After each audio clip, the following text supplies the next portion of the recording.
Happy Thanksgiving. YTPC from Uncle Willie and family to your family. Out on the coop. It's a little chilly, but I can handle it. As you notice, I'm in a different position.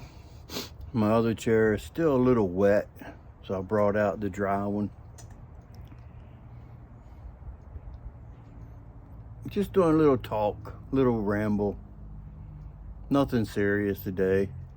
Not sure what my Thursdays are gonna be when I try to structure out my channel. But I'd like to give thanks to what I'm thankful for, which is family and friends. You guys fall into that category. You can figure out which side. Whichever side you feel like you're on, that's what side you're on. If you feel like you're family, then you are. If you're a friend, well, yes, indeed. I had to write down a couple things. I'm thankful for God waking me up every morning.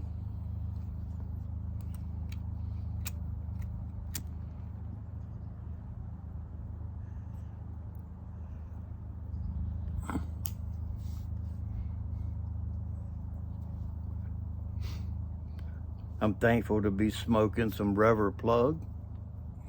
But now, in my opinion,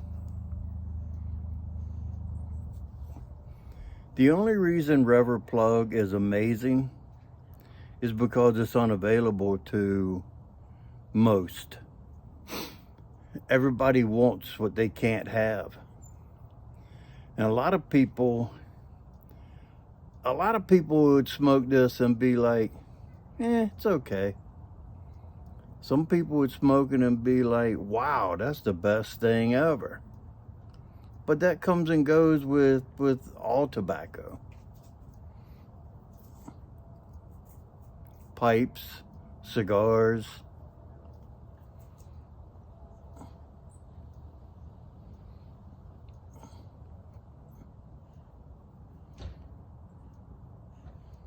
It's good stuff. Don't get me wrong. I don't think, after having as much of it as I've had, I don't think it's all that the hype is what it's cut out to be. 1792 flake, it's right there, and it's readily available most of the year.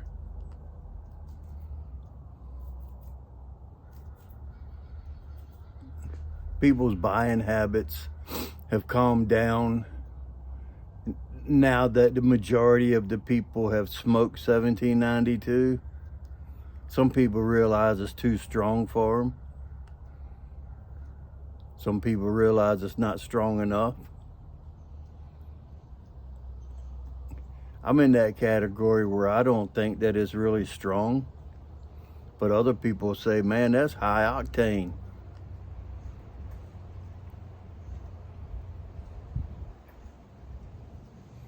Guess it just depends on your metabolism.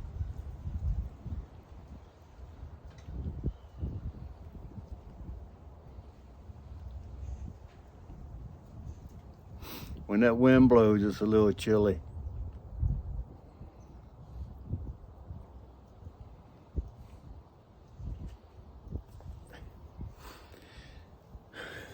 If you're on Facebook, I know you're just waiting for all of the pictures of the same plate. It'll be same plate, different plate. You know what I mean? Same stuff on the plate, but different plate. Some will be the good china, some will be on paper plates, styrofoam, platters, whatever. But it's going to be the same thing over and over and over and over. It's Thanksgiving. 90% of the people are going to have turkey, gravy, mashed potatoes, stuffing, cranberry sauce, and then whatever casserole you like. Or a couple casseroles.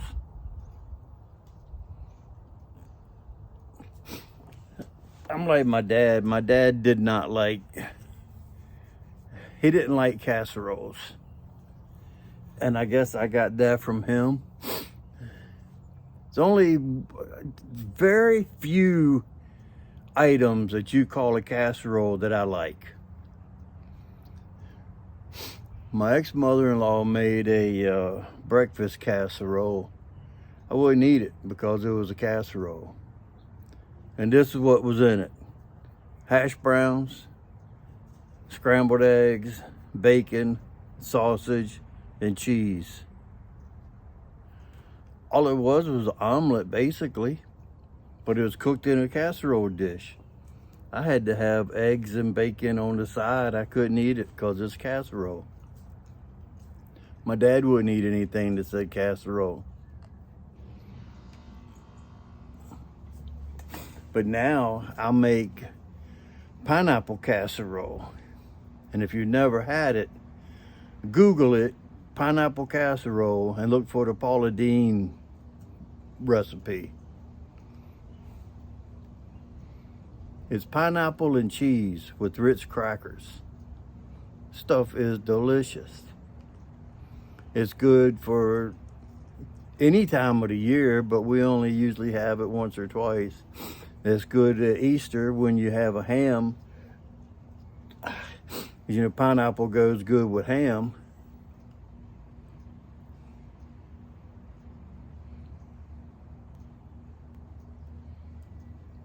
And then we let Marie Callender make dessert for us. Pardon me. We got a pecan pie, not pecan. You can look at the spelling of pecan and see that it says pecan. There's no squiggly over the A to make it an ah sound. There's no double A to make it an ah sound. Pecan, not pecan. But that's just my opinion.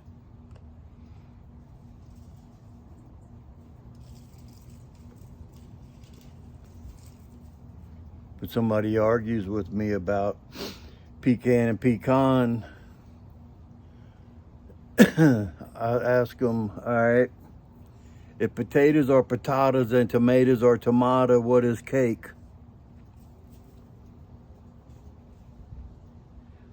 You can figure that one out.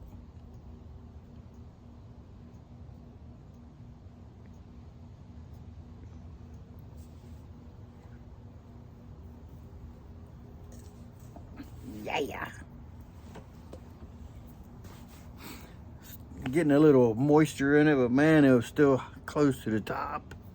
Hard to put your hand on it because it gets you right there. And those guys that use their finger to tamp, bless their soul. I've tried it. I can do it when the pipe ain't lit. I can't stick my finger in a hot fire.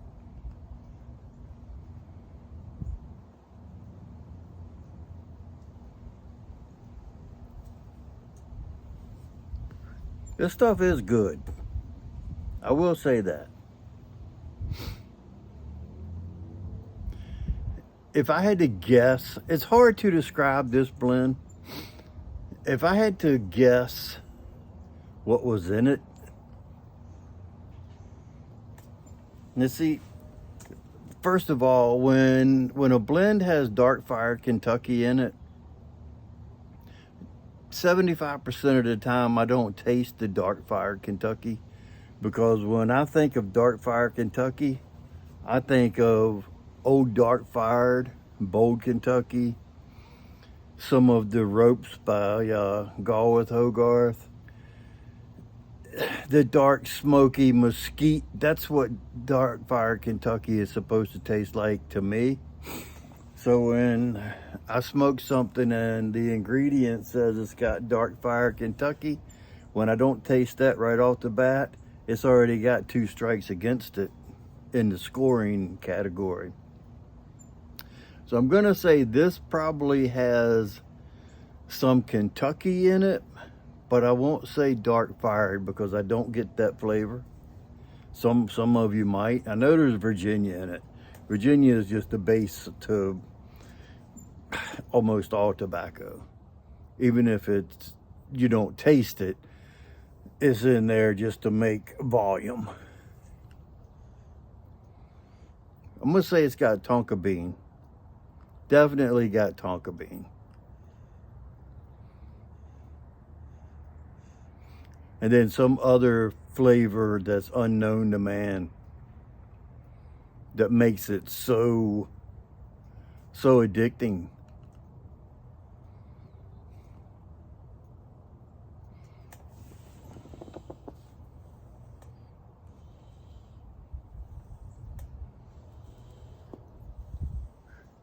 So I had a couple people inquire about my video from yesterday, Weeping Wednesday. Someone asked me about what I would recommend for them for a first weapon for home defense, so to speak. I don't know if they can carry or not, but they asked about for protection, home protection. First off, if you're not familiar with guns, I recommend a shotgun. The easiest gun to maneuver.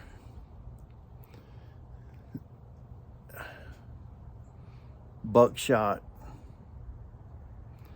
is like you point and click.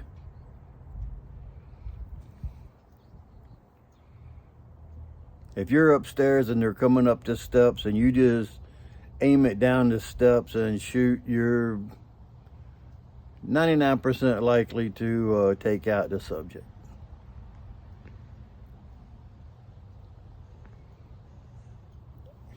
But what I really recommend is if you live close to a gun shop that has a indoor range, especially an indoor range this time of year, they usually have pistols that you can rent.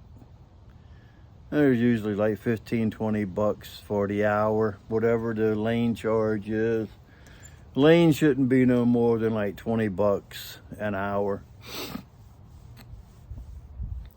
They will rent guns, and some places will rent them for a high dollar. Some places are helpful with you and they have a pretty decent rental charge on different pistols, and they'll have older models and some of them will have the most up-to-date models.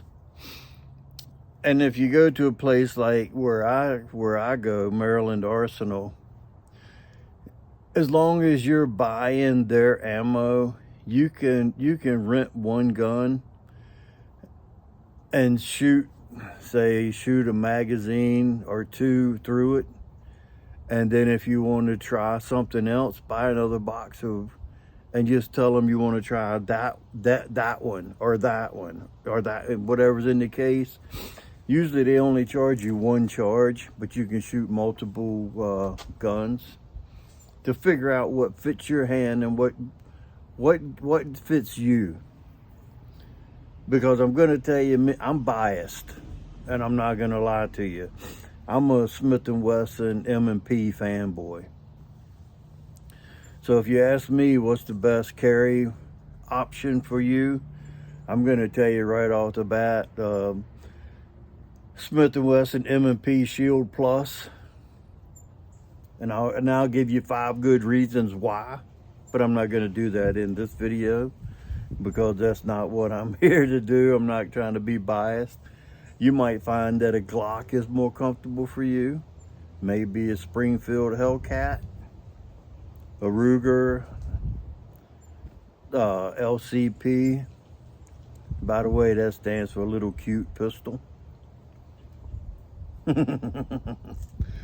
I tease my buddy about that. He carries a Ruger LPC, a LCP 9. I tease him about it. Nothing wrong with it. Ruger makes a good gun. I have a Ruger that I'll be showing off soon.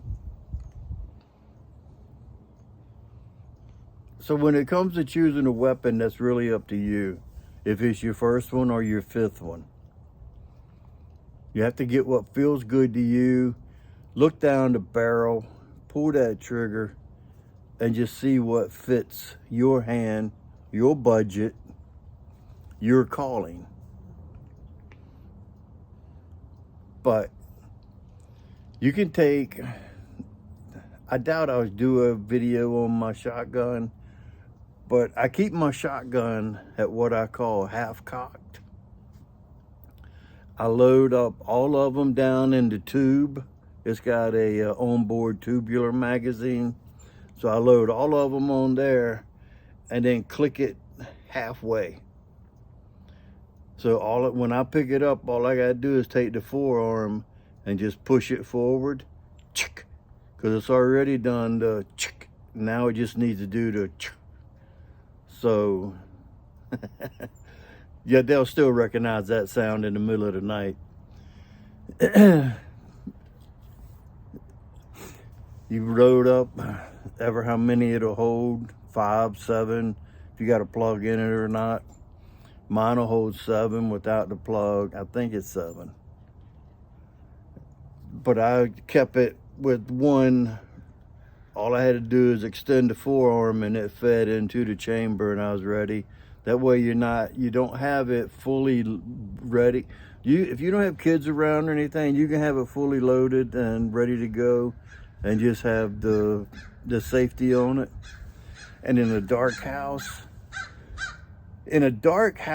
a silent house, that safety clicking, it makes a sound like nobody's ever heard. And when they hear that, they're like, they know what it is. They know it's a weapon.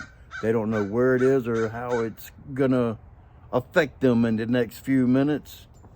So most of the time they'll try to get out.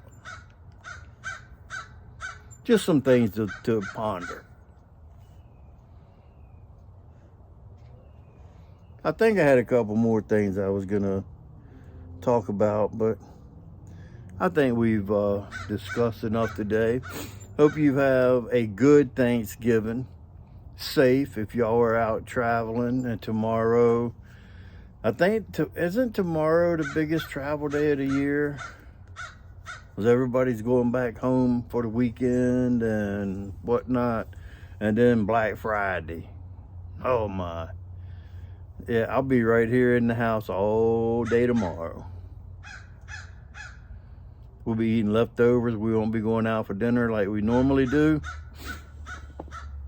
So, y'all be careful out there. If you're drinking, have a good time, but watch you know your limit. And remember, if you stay ready, you don't have to get ready. And with that being said, until next time, you know what to do. Stuff 'em and puff 'em.